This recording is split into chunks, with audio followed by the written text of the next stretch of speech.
Buenas noches y mucha atención. El gobierno de los Estados Unidos le envió una carta a la Corte Suprema de Justicia en la que rechaza la orden de libertad de un guerrillero de las FARC pedido en extradición. Vamos con Juan Carlos Giraldo, quien tiene más detalles de esta noticia. Juan Carlos, buenas noches.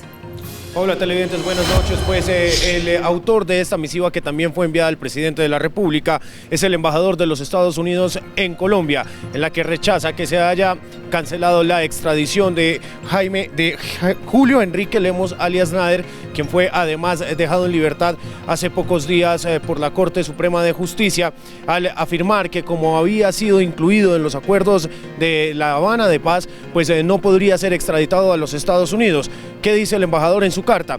Que alias Nader fue capturado fuera de la zona veredal cuando cometía un delito para beneficio propio, lo cual sería una irregularidad a la luz de los acuerdos. Además, que el delito que cometió es grave, pues se trata de narcotráfico hacia Estados Unidos y además del secuestro de un connacional de los Estados Unidos. Por esto, el embajador de los Estados Unidos asegura que seguirán persiguiendo a alias Nader de la guerrilla de las FARC, capturado en primer lugar el 25 de febrero de este año, y que además continuarán en la persecución judicial de todas aquellas personas que cometan delitos ajenos a los acuerdos de paz, que no sean amparados por estos beneficios y que además afecten a los ciudadanos de Estados Unidos o a ese país, como el secuestro y el narcotráfico. Reitera el embajador de los Estados Unidos que rechaza la decisión de la Corte Suprema de Justicia de cancelar la extradición del guerrillero alias Nader. Esta es la información de último minuto. Regresamos con ustedes a estudio. Juan Carlos Giraldo, Red Más Noticias.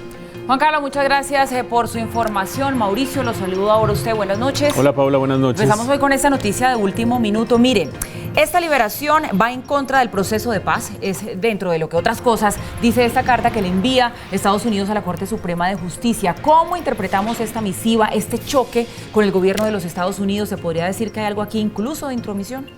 Pues Paula, hay que tener presente en primer lugar que los acuerdos de paz establecen que no se extraditará a los guerrilleros de las FARC por hechos cometidos en el marco del conflicto armado, incluido el narcotráfico. Es decir, los acuerdos blindan a los guerrilleros de las FARC incluso por haber incurrido en narcotráfico, cuando ese narcotráfico haya estado vinculado por el conflicto, que lo terminarán definiendo dentro de la Jurisdicción Especial para la Paz y que seguramente será el altísimo porcentaje de casos de narcotráfico. Digamos que eso es lo que blinda el acuerdo en este caso.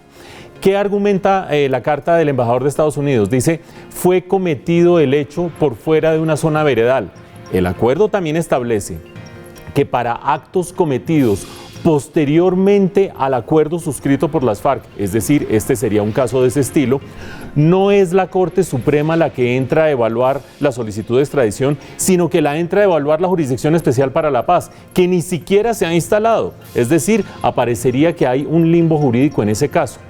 Yo creo, Paula, que más allá de los resquicios que puedan existir entre lo que se supone que se les aplica a los guerrilleros de las FARC por actos cometidos en el marco del conflicto y lo que sucede después de firmado el acuerdo, que este sería uno de esos casos, más allá de esa zona gris que existe desde el punto de vista jurídico, esta carta de Estados Unidos es el inicio de lo que vamos a ver muchísimo de aquí en adelante, y son confrontaciones, roces permanentes de tipo diplomático entre el gobierno de Estados Unidos y el gobierno colombiano. Una cosa es avalar el acuerdo de paz y otra cosa es entrar a avalar esas zonas grises que se presentan. Espérese usted a que empiecen las discusiones, no solo sobre extradición, sino sobre fumigación y sobre otros aspectos vinculados con el narcotráfico y que afecten directamente a los Estados Unidos, para que empecemos a sentir el talante de la administración Trump en conflicto con el acuerdo de paz que hemos suscrito. Otra complicación entonces que se le suma a este proceso de implementación que